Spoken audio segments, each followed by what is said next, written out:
vit dans une crise politico-sécuritaire et économico-sociale sans précédent.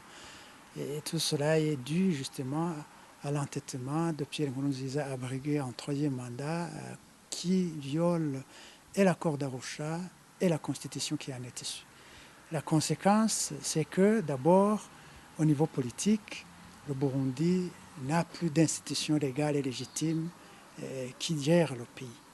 Parce que les institutions de facto de Bujumbura sont issues des élections qui ont été déclarées illégales et donc non crédibles aux yeux et des Burundais et de toute la communauté internationale.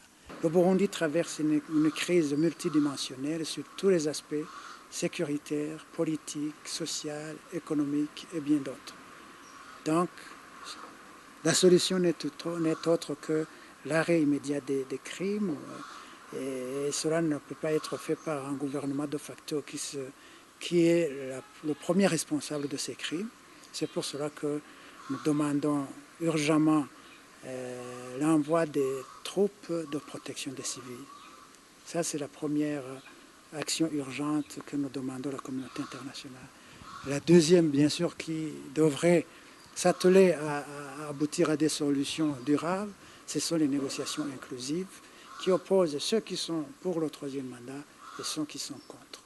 Et à travers cela, bien sûr, naîtraient des institutions de transition qui seront chargées de préparer le processus électoral nouveau, qui sera préparé suivant les normes et standards internationaux, une CENI consensuelle et ses démembrements provinciaux et communaux, le retour des réfugiés et des exilés politiques, la remise en fonction des médias qui ont été fermés, la